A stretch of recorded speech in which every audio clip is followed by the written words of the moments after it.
Sunday morning and I'm just going down to the basketball court because one of the things about weight loss that will help you massively is getting your number of steps in. So for the last 3 weeks I've been in the United States, which has been amazing, totally awesome holiday, but I have eaten like an absolute pig. And so I've had, you know, lots of soda drinks, lots of pizza, lots of donuts, every type of fast food that the US has, I've had it in the last 3 weeks. And when I got back, one of the really cool things is that I'd only put on less than a third of a kilogram. And you might be like, well, that's just amazing. And it is, but it doesn't do it on its own, okay? So the reason why it's amazing is because actually I did about 300,000 steps within 20 days, which is about 15,000 a day. That makes an enormous amount of business. And in fact, if you want to lose fat, one of the best exercises you can do, it's not running, it's not cycling, it's not CrossFit, it's none of those things. None of the things that you think it's, you know, going to help you lose fat. None of those things. Walking is going to be one of those things that helps you lose that fat. So it's not just walking though. So like, if you can walk, if you can go out for a morning walk, go out for an evening walk, get those steps over 10,000, that's actually going to help you in the next 30 days. But also just getting your steps up. It doesn't have to be walking. So I've got my basketball, we're going to go down to the open court, which is in the Grau, which is like the port here in Spain where we live. I'm going to go do some shooting practice for about an hour. And in that time, I'll get some steps. I'm already up to 1,600 steps already, which is nice. The idea is that I'm going to basically stay there until I get my 10,000 steps in for the day, and then at least I've got those steps in. And that will help kickstart that fat loss beginning to happen. Moving and movement is an essential part. And I know people go, oh, just eat less, move more. If only weight loss was as simple as that. We know, you and I both know, that life's not like that. You know, I've gone on stricter calorie diets and put weight on, and it's like, oh, well, that blows out the third law of thermodynamics, or the second law of thermodynamics, where you're burning more than you're putting in. Look, I have no idea why that works. It just does. So you getting out there and burning more, using up more steps is going to help you burn more calories. Now, this is the key, okay? If your calorie intake is normally 2,500 and you stay at the same weight, you don't need to go on a crash diet. You don't need to go down to 2,000 calories, 1,500 calories. You can actually drop down to, say, 2,300 calories. You could, let's say 2250, let's go 10%, knock 10% off.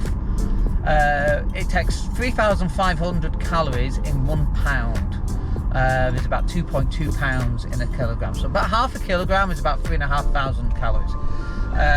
If you stopped 500 calories per day, times that by 700, by 7 days rather, there's your 3,500, you're going to lose a pound a week. Okay, so that's a really good way of doing it. But the important thing here is that if you're on 2,500 calories, and I fully doubt that you are if you're a male, chances are you're going to be actually eating a lot more than that.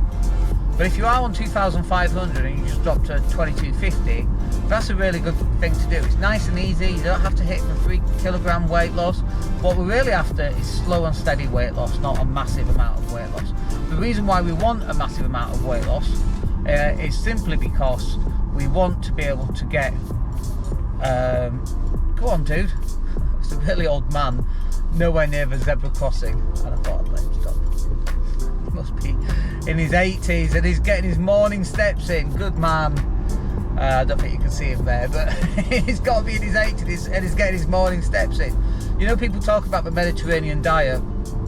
Yes, sometimes it's to do with the Mediterranean diet, but also lifestyle. Like in the US, we pulled up at a basketball court and the guy said, oh, are you going to a basketball court? We're like, yeah. He's like, oh, it's quite a walk from here. We're like, oh, really? Oh, we'll jump back in the car and we'll go. And we drove like 200 yards. We got back out and there was the basketball court. And it's like, Americans don't walk anywhere, you know.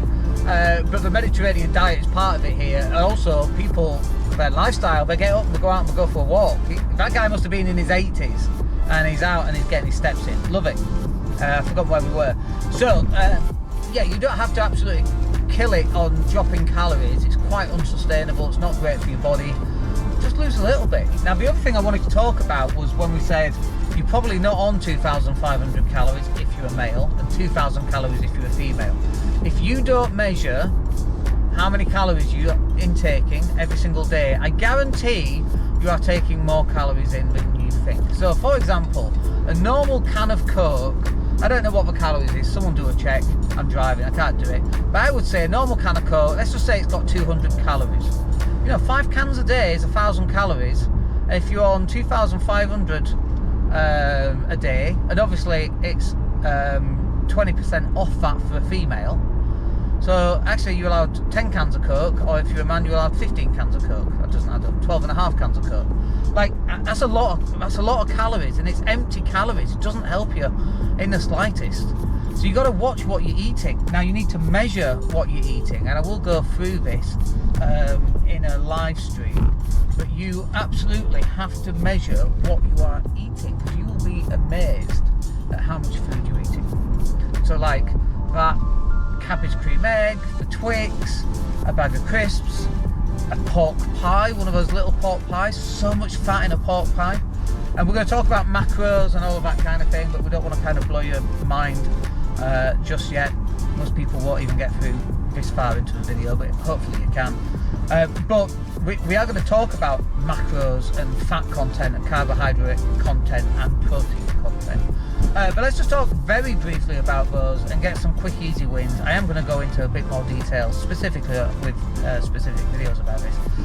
But basically, with every meal, you've got to be eating protein. I had a pizza, some pizza slices I should add, this week. And I was looking up a pizza, and basically it was a cheese pizza with some pepperoni on top. So a pepperoni pizza, right? But it's not really pepperoni, it's salami here, it's bit. Where's the protein, Dan? No protein there. There's a bit of protein in the meat, maybe a tiny amount in the cheese, but it's very carby and actually also quite fatty. There's no protein in that meal, really. And it's like, normally a meal would consist of 40% of protein.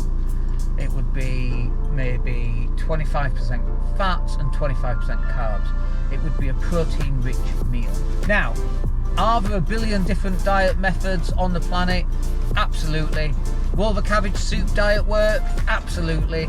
Will the eating one meal a day, OMAD, will that work? Absolutely. Will the donut diet, will that work? Yeah, if you eat one donut a day, just one donut, just once a day, that diet is probably going to work. I can't imagine it's very nice, and there's a lot of fat in that diet. Your body will deal with it one way or another. There's just simply not enough calories in that food, right? So all diets work. The challenge for most people is sticking to the diet. That is just the challenge that most people have. So any diet will work. You've got to find one that you're going to stick to. So for me, for example, depending on where I am in a diet cycle, but often I'll have cereal for breakfast, and I've worked out what cereal I'm going to have. It's got some protein, it's got some fats, it's got some carbs. I have unsweetened almond milk with that. I'll have a chicken salad for lunch. Often that's got lettuce, it's definitely got peppers in it.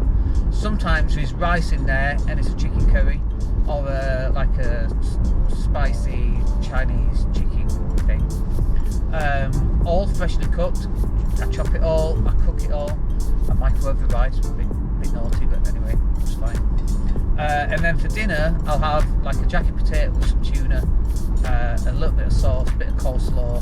Usually, if I really want to cut back on that diet, I'll cut back on the coleslaw, and I'll cut back on the carbs at lunch. But that for me absolutely hits, and we will talk about how many calories I'm on, because I think it's important, but it's important in respect of me. It's not important in respect of you. Like, you might be 200 pounds, which I don't know, I'm 175 pounds at about 75 kilos. So I don't know what that is, I don't know what 200 pounds is, maybe it's about 80 or 85 kilos. But we're all different size, shapes, bodies, we all have different activity levels, we have different metabolism, we're all very, very different. And one of the reasons why we don't really like giving specific diet advice is because you need to go and discover the diet that's going to work for you. And most people go, no, just tell me what to eat and I'll just eat that and I'll be very disciplined. It's like, no, that doesn't work. Have you ever tried following like an American type diet? Half a cup of kombucha. I have no idea how much half a cup is, and I have no idea what a kombucha is. I think I might have even made that word up, something similar. Like, I have no idea what half of these words are, but they use sometimes. So you've got to go and find the diet that's actually going to work best for you, and the food sources that are going to work best for you. Can you have a Turkish delight or a chocolate bar on an evening? Of course you can. You can do that, but you need to actually work out how that fits into your macros. How many carbs, how many protein, how many fat. Nothing is excluded on a diet, or it shouldn't be. It should just be everything is allowed, but within moderation. And the moderation comes from counting macros, counting calories, knowing how much food's going in your body. Now, let's talk about intermittent fasting just briefly, because we're just pulling up to the basketball court. I need to find somewhere to park. But can intermittent fasting work? Yes, but you need to know what you're doing. There's a really good book by Dr. Jason Fung that goes into all the detail about intermittent fasting, explains why it will work, and so on. But you need to get very specific and specialist information about that to make sure that you know what you're doing and you're not just making mistakes, which is really, really easy to do. Anyway, look, we're at the basketball court, so I hope you got a lot out of that. We'll publish this as a podcast because I think other people will benefit from it, and hopefully you get something out of that. We're at the basketball court and we'll catch up with you in the next video. Alright, have a good one. Take care.